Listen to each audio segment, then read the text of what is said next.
Glória a Deus. Vamos abrir nossas Bíblias no livro de Salmos, o Salmo de número 48.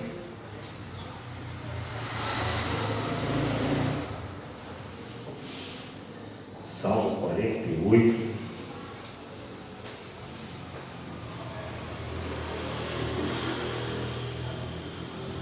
A gente tem uma reflexão, amém? Graças a Deus, eu quero que o Senhor tenha nos ajudar.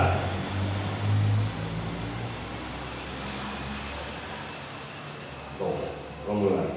Grande é o Senhor e muito digno de louvor, na cidade do nosso Deus, no seu Monte Santo. Formoso de sítio e alegria de toda a terra é o Monte Sião sobre os lados do norte, cidade do grande rei. Versículo 3 diz assim: Deus é conhecido nos seus palácios por um alto refúgio, porque eis que os reis se ajuntaram, eles passaram juntos, viram-no e ficaram maravilhados, ficaram assombrados e se apressaram em fugir. Tremor ali os tomou e dores como da mulher de parto. Tu quebras a naus de Tarsis como um vento oriental. Como ouvimos, assim vimos na cidade do Senhor dos Exércitos, na cidade do nosso Deus. Deus a confirmará para sempre. Lembrando-nos, ó Deus, da tua benignidade no meio do teu templo. Segundo é o teu nome, ó Deus, assim é o teu louvor, até aos confins da terra, a tua mão direita está cheia de justiça. Alegre-se o monte Sião, alegre-se as filhas de Judá por causa dos teus juízos. Rodeei Sião e cercai e cantai louvores e cantai as suas e contai as suas coisas. Rodeai Sião e cercai e cantai as suas torres. Marcai bem os seus antemuros, considerai os seus palácios, para que o conteis à geração seguinte. Porque este Deus é o nosso Deus para sempre, será nosso guia até a morte. Senhor nosso Deus, fala o nosso coração, Pai. Em nome de Jesus, Senhor, a Ti todo o crédito, toda a honra, toda a glória. Amém. Os irmãos podem sentar. Graças a Deus. O poema aqui, né? Os filhos de Coré vem fazendo um poema a respeito da grandeza de Sião, de Jerusalém, né? Como Jerusalém chegou a ser uma cidade muito, muito bonita. E ele vem pedindo aqui que a gente venha, que eles venham contando, ver quantas torres tem, os lugares, né, as portas, para depois você contar a grandeza que Deus fez na nossa vida, fez para o seu povo, porque Deus, irmão, é o nosso refúgio e a nossa fortaleza. Não há outro caminho, outra esperança. E o salmista ele deixa isso muito bem claro. Ele fala que é formoso, que é alegria, toda a terra. Ele fala assim: grande é o Senhor e muito digno de louvor na cidade do nosso Deus, seu santo monte. Por que ele fala isso? Devido à grandeza que é Jerusalém, né? O que os nossos olhos veem, a gente tem limites, né? Deus é muito maior, infinitamente mais belo que Jerusalém, que tudo mais.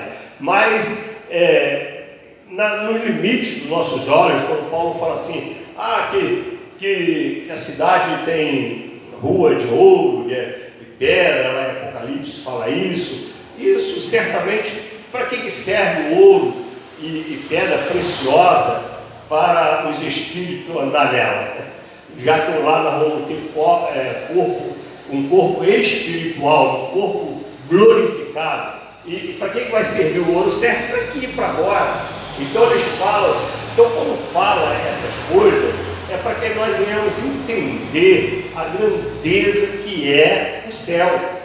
Amém? Se aqui, já imagina aqui na terra, se houvesse uma rua assim, tudo de ouro, de diamante, de pedra, e você passeando ali nela, cheirando com aquele carrão dourado. Aqui pra gente aqui seria um carro dourado, aquelas coisas, aquelas grandezas todas. De vez em quando a gente vê na internet, né, alguns camaradas daqueles lá da Arábia que tem petróleo, e eles, carro de cor de ouro, carro todo folheado a ouro e tudo mais, né?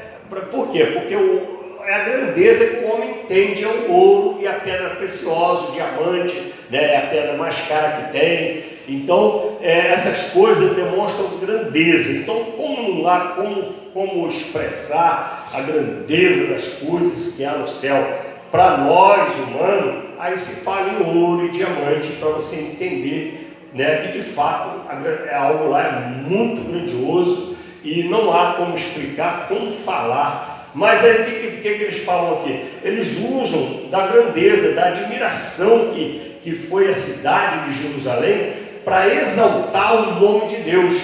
Assim como também o salmista fala assim, ó, toda a terra proclama a sua glória, né? Para fazer o quê? Para exaltar a grandeza que é Deus. Porque Deus é inefável, não tem como você conhecer tudo de Deus, não é isso? Osés fala assim, conheçamos e prossigamos em conhecer o Senhor. A mesma forma é você exaltar Deus, todo crédito que você der para Deus, toda grandeza, todo louvor que você der a Ele, ainda é pouco mediante a grandeza dele, irmãos. Amém?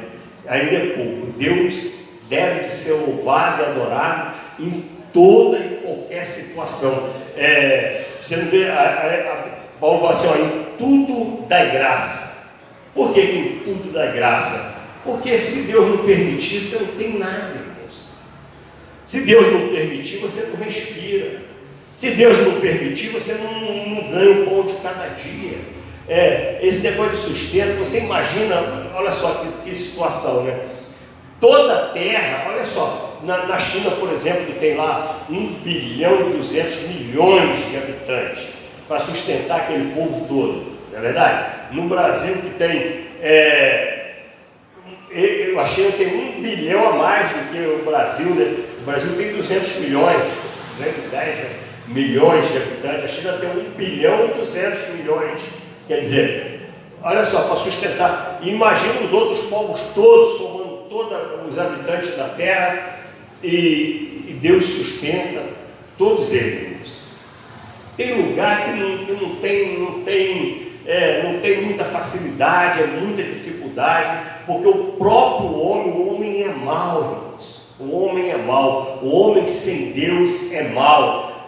A gente vê aqui como países vizinhos nossos que já foram países prósperos, que já foram uma bênção, né? Estava vendo um testemunho de pessoas, por exemplo, da Venezuela, que tinham orgulho de ser venezuelano, que não queria sair do país deles, e era uma bênção, um país bonito, e era próspero, um país próspero. Aí você vê o que é hoje, né? Pessoas com dificuldade para se alimentar, e não é por causa de Deus, é porque abandonaram a Deus. Os governantes corruptos, o homem fraudulento, ele não tem Deus no coração. Amém? Essas pessoas não têm Deus no coração. Então, se governa o perverso, o povo sofre, como diz as Escrituras. Mas Deus, na sua grandeza, Ele tem sustentado toda a terra. Toda a terra, tudo quanto é beleza, tudo que é bom, tudo que é notável, tudo que é grandioso, tudo que acontece de bom, de grandioso, deve-se de dar graças a Deus, ou seja, entregar ao Senhor toda a honra e toda a glória. Amém, irmãos? E isso em nossas vidas, às vezes na simplicidade, em coisas simples, né? Porque ele fala assim, ele fala assim, na cidade do nosso Deus, o seu santo monte, hoje a Jerusalém, ela é o tipo da igreja. A igreja, a Jerusalém que eles exaltavam, é o tipo da igreja hoje. Aonde que o Senhor habita hoje? Aonde que é o monte do Senhor? Aonde que Deus manifesta a sua presença? Na igreja. Mas a igreja não é a igreja local físico, templo não, construído por mão de homens, porque Deus já deixou claro que Ele não habita em templos construídos por mãos de homem. A gente guarda esse lugar, a gente respeita esse lugar, a gente consagra esse lugar para adorar o nome do Senhor, para cultuar o Senhor, né? Mas se amanhã a gente sai desse lugar, o dono pode alugar para um clube, para um botiquinho, alguma coisa, porque não é o lugar. Deus agora habita em nós, irmãos. Habita em mim e habita em você, na pessoa do Espírito Santo. O que é a igreja? A igreja é o corpo. A igreja não é uma pessoa, a igreja é um corpo. Igreja é o corpo de Cristo, do qual Jesus Cristo é o cabeça. E ele fala que é formoso de sítio e alegria de toda a terra é o monte Sião, sobre os lagos do norte, a cidade do grande rei. E a gente vê eles falando isso, porque olha só, até hoje Jerusalém é visitada. Você vê que tem briga por causa de Jerusalém. Você vê que tem uma outra religião que também tem Jerusalém como sendo cidade santa dela, né? O Islã também tem como sendo Jerusalém cidade santa dela. Não sei por causa de quê, porque Jerusalém ela é edificada sobre um alto e eles dizem que ali nesse lugar é onde Abraão ia sacrificar Isaac. O monte do Senhor. Então, e os islâmicos também têm Abraão como sendo patriarca dele, porque o primeiro filho de Abraão é Ismael. É Ismael. Então ele não quer nem saber que Ismael é filho da empregada, da escrava. Eles têm Ismael como sendo primogênito. E que para Deus não conta. E Deus quebrou essa conversa de primogênito. Porque para o homem, o primogênito você vê, Jacó e Esaú, por exemplo. O primogênito era Esaú. Mas Deus fez a linhagem em cima de Jacó. Mas Jacó, e mesmo ele tendo Deus, mudou a vida dele, mudou o nome dele e fez a linhagem de Jesus Cristo, vinda de Jacó, vinda de Isaac. Isaac não é o primogênito de Abraão, mas é o primogênito da promessa. Deus tem uma promessa na vida de Isaac. Então, a cidade de Jerusalém, ela é tipo da igreja hoje. Aí o versículo 3 fala assim, ó, Deus é conhecido nos seus palácios, por um alto refúgio. Né? Então, nessa época em que todos serviam a Deus, em que todas adoravam a Deus, até hoje não é assim. Quando você fala em Jerusalém, no mundo todo, lembra-se de Deus. Amém? E você falar de Deus, você lembra também de Jerusalém, a cidade que Deus se manifestava. E era um lugar de refúgio. Refúgio o quê? Refúgio espiritual, de você buscar a presença de Deus. Você vê que o judeu, por exemplo, eles tinham lá as sinagogas, cada bairrozinho tinha sinagoga para fazer culto, né? Eles se reuniam para estudar a palavra e oferecer culto, mas o lugar de sacrifício era o templo. Amém? Onde eles peregrinam até o templo. Por quê? Porque o templo é como se fosse, para nós hoje, aponta para a igreja como um lugar onde Deus opera, onde ficava a arca da aliança. Amém? E hoje, o templo para nós hoje não tem esse mesmo sentido mais. O que tem um sentido para nós hoje é a igreja espiritual. Quando nós nos reunimos, a igreja está reunida. Por exemplo, por que Deus está nesse lugar? É por causa do lugar? Não, porque a igreja está reunida nesse lugar. Porque Jesus falou assim, se reunir 2 ou 3, eu já vou estar no meio de vós. Amém? E Jesus é Deus, irmãos. E ele diz assim, ó, viram, versículo 4, olha, ele fala assim, ó, versículo 4, porque os reis se ajuntaram e se passaram juntos, e viram-no e ficaram maravilhados, ficaram assombrados e se apressaram em fugir. Tremor ali os tomou e dores como mulher de parto. muitas vezes, muitas situações que tentaram contra Jerusalém, Deus manifestou o poder dele, quando o povo estava em obediência. Amém?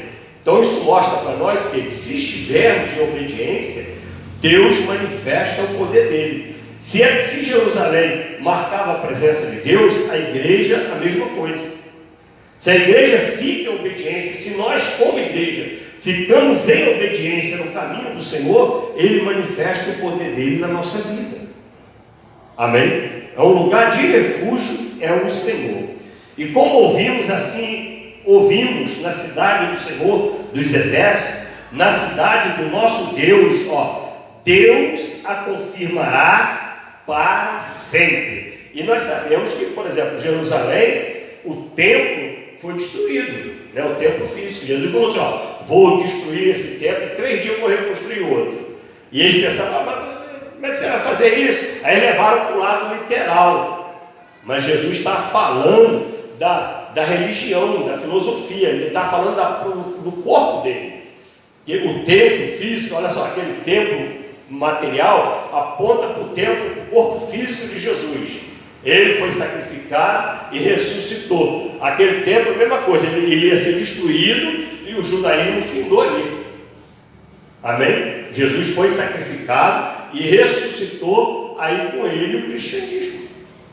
Então, é uma nova vertente, né? E ele diz assim, e viram e ficaram maravilhados e assombraram-se e apressaram em fugir. Aí ele fala assim, no versículo 7 ele fala assim, tu quebras a naus de Tarse como um vento oriental, como ouvimos, assim ouvimos, como o ouvimos, assim ouvimos, né? Como eles ouviram, também veem, né? Isso que a gente está falando aqui, é difícil de ler, né? Como o ouvimos, assim ouvimos.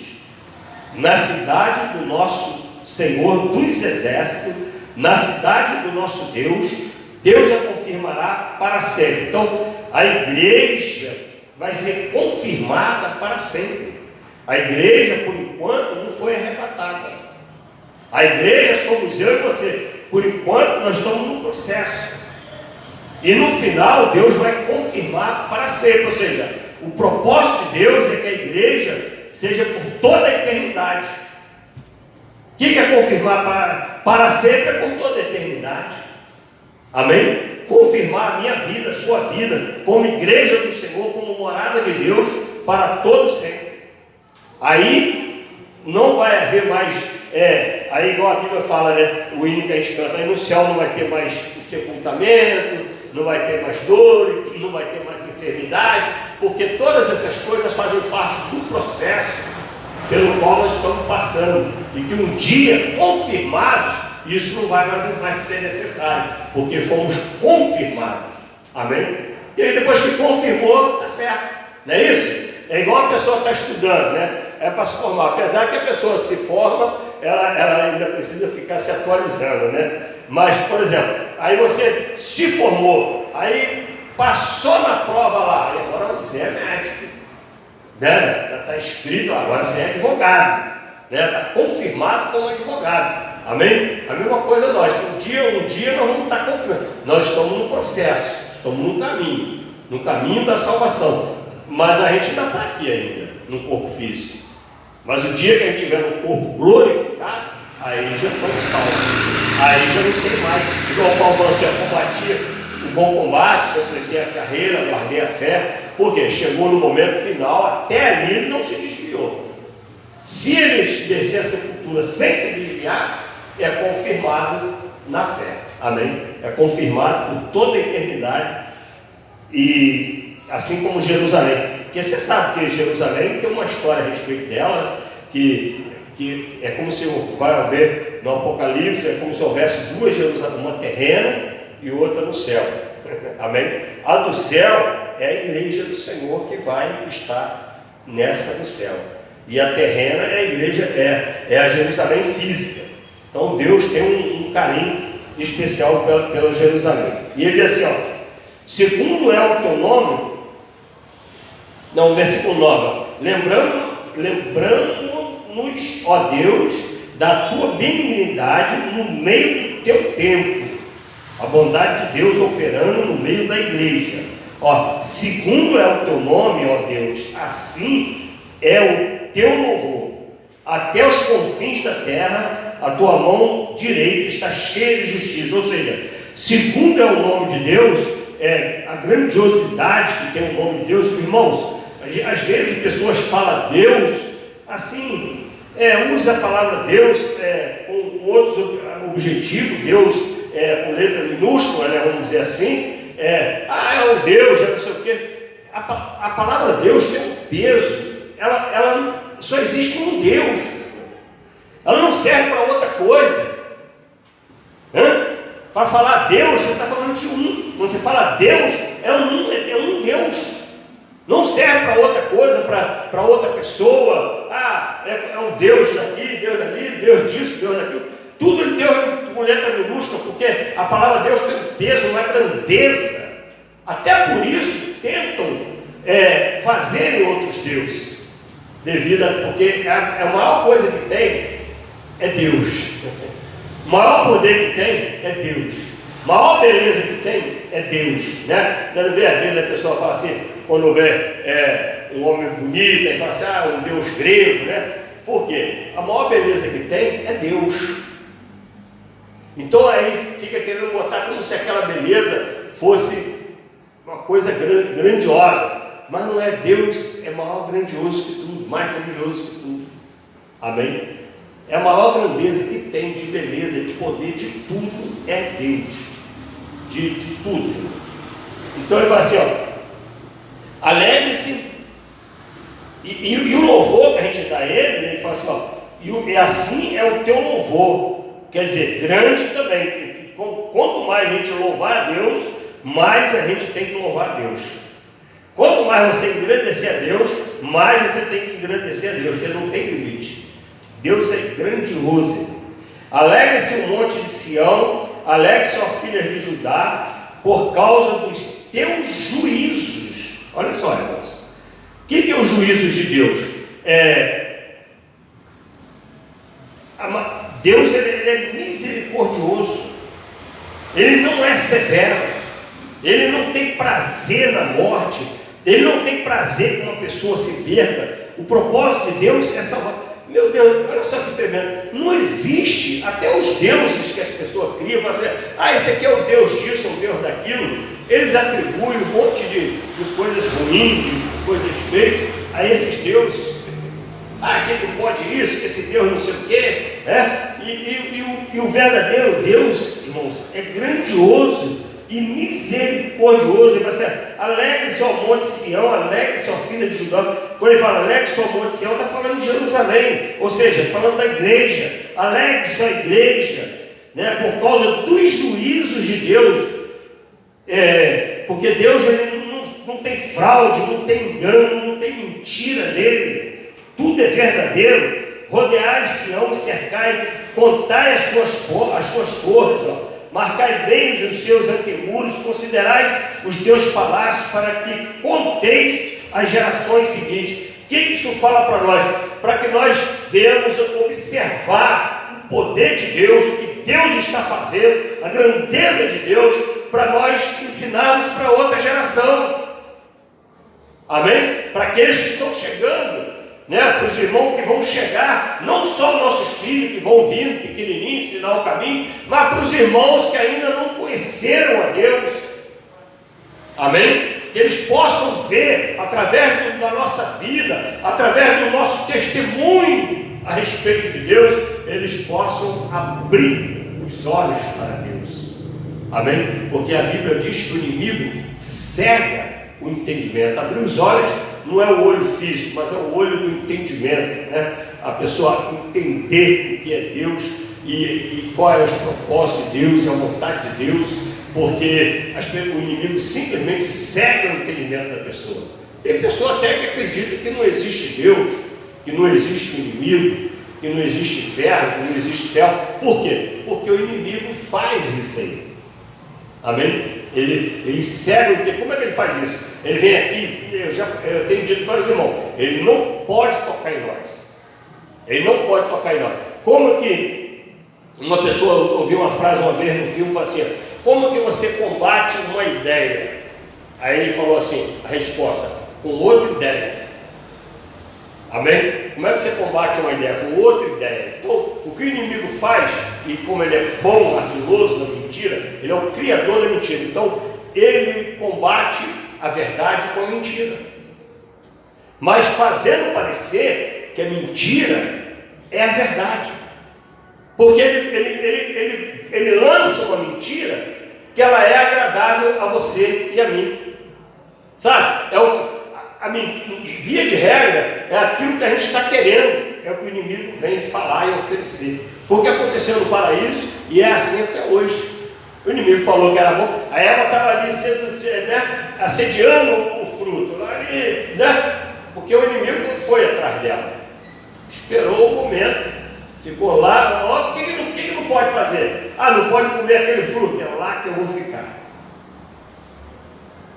Aí quando ela chegou lá, ficou assediando. Por isso que a Bíblia fala assim, que é para a gente fugir, irmão, da aparência do mal. Não é só praticar o mal. Você não tem só que praticar o mal, você tem que fugir também da aparência do mal. Olha só o que aconteceu. No que ela rodeou o perigo, que ela se aproximou do perigo, foi seduzida. Não tem um forte sequer, irmãos.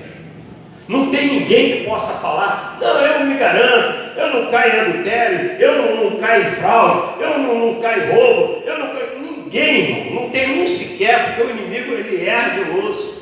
Não tem ninguém que seja páreo para ele, que possa enfrentá-lo sem Jesus Cristo.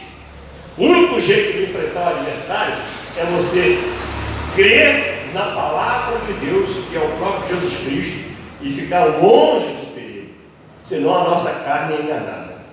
Amém? A natureza humana é enganada, não tem jeito. O adversário trabalha nesse campo. Então, o salmista disse: marcai bem os antimuros, considerai os palácios, para que conteis a geração. O que ele está falando? Para você marcar a grandeza, a obra, o que Deus faz na igreja, o que Deus tem feito, e para que outras vidas também venham ser abençoadas, porque este Deus é o nosso Deus para sempre. Ele será o nosso guia até a morte, irmãos.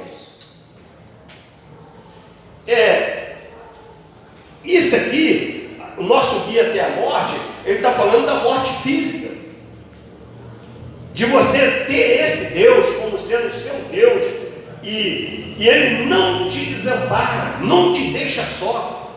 Como a mensagem última passada, que a gente viu aqui, que Deus manda o anjo na frente, Deus manda o anjo na frente, ou seja, esse anjo é o próprio Deus. Por isso Davi fala assim: mesmo que eu esteja no vale da sombra da morte, ou seja, mesmo que você estiver em dificuldade, estiver sofrendo ameaça, mesmo que você estiver passando por alguma necessidade, tiver alguma circunstância, saiba que Deus está contigo, se você estiver com Ele. Só tem um jeito de Deus não estar contigo, só tem um jeito de Deus não estar conosco, quando nós não estamos com Ele. Amém? Se você não está com Ele, não tem jeito. Mas Ele está sempre contigo. Olha só que Deus maravilhoso, irmão. Olha só. Você tem o livre-arbítrio. Deus já é Deus em tudo, né? Ele não deixa de ser Deus. Se você não estiver com Ele, Ele continua sendo Deus. Agora, nós é que perdemos se deixamos de estar com Ele. Amém? Porque sem Ele não tem segurança, sem Ele não tem sustento, sem Ele não tem nada. Ele é tudo para nós, e é Ele que vai nos guiar até a morte, vai nos dar força, nos orientar e nos guiar. Como é que Ele vai fazer isso? Através da palavra, porque Jesus Cristo ele é a própria palavra, é o verbo encarnado. Então, através da palavra, Deus vai nos orientar até a morte física, para que nós venhamos alcançar toda a eternidade. Amém? E Ele faz isso por nós. A nossa parte é só querer e obedecer. Amém? Então, irmãos, que Deus nos ajude a todos. Vamos ficar de pé, agradecer a Ele. É um Deus maravilhoso, não sei se deu para ficar claro, né? O salmista ele estava querendo assim engrandecer a Deus, assim, comparando aquelas coisas boas que a gente, sabe, uma coisa que a gente gosta muito, acha muito bonito, aí você imagina Deus, vem de Deus, né? Por exemplo, o nosso cônjuge, vem de quem? Vem de Deus. Você não ama o seu cônjuge? Então, ele vem de Deus, né? A nossa esposa, Salomão fala assim, ó, quem encontra uma esposa encontrou o quê? A bondade, a benevolência do Senhor. Meu irmão, se o camarada não encontrar mulher, todo mundo encontra, é fácil de achar. Mulher é fácil de achar. Esposa é outra coisa. Não é a mesma coisa que mulher e esposa. Amém? Não é a mesma coisa. Então o homem que encontra uma esposa, ele encontrou a benevolência do Senhor, porque a esposa, ela é ajudadora, ela é auxiliadora do seu marido, ela vai somar com ele, ela vai ajudar, vai estar, é a esposa. Agora, quando não é esposa, a Bíblia diz que ele fala assim, a mulher sabe, ele fica a sua casa, e a tola a destrói. Essa tola é mulher, mas não é esposa. Ela entra por um caminho, de morte, o camarada está trabalhando por um lado, a mulher está trabalhando por outro, entendeu? E, meu irmão, não soma. Aí mas então quando a gente encontra essa esposa, a gente fala assim, encontrou o quê? A bondade de Deus, ou seja, Deus está nela, não é isso? Encontrou um marido que está no caminho do Senhor, que dá a sua vida pela esposa, é bondade de Deus, porque essa é a função do marido, proteger a esposa, guardar a esposa. Pode passar tudo, meu irmão, não toca na esposa do camarada não, que pode ser forte do jeito que for, que não tem jeito. Amém? Porque esse marido é um marido, ele é uma bênção de Deus para essa mulher. E assim é a nossa vida, irmão. Tudo que a gente tem, tudo que a gente faz é a bondade de Deus para nós. Então toda grandeza, toda beleza, sua casa, seu filho, tu olha para o seu filho e fala assim, ó Deus foi Deus que me deu. Mas você fala, não, mas foi eu que fiz com o meu marido, com a minha esposa. Meu irmão, você não sabe fazer não. Quem fez foi Deus. E a gente fez, se a gente fizesse, né? Igual Deus fez assim, pegou o barro, aí foi moldando, ó, eu quero que o filho não veio do jeito que você quer, é Deus que fez. Depois você vai ver a carinha dele, vai ver assim, parece um pouco comigo, parece com o pai, não sei o quê. Deus que fez. Deus que fez, então a gente tem que olhar para a nossa família e ver, poxa, que bênção de Deus, esse filho que Deus me deu e tal, porque é de Deus mesmo, irmão. Toda beleza, tudo vem de Deus. Toda grandeza, tudo que é bom, tudo que é maravilhoso, tudo vem de Deus, irmão. Amém? O nosso trabalho, o nosso carro, tem um carrinho. Rapaz, se você tiver um contentamento, você vai valorizar o que você tem. Que bicicleta linda, né? E tal. Tudo é de Deus, irmão. Sem Deus, tudo é bom.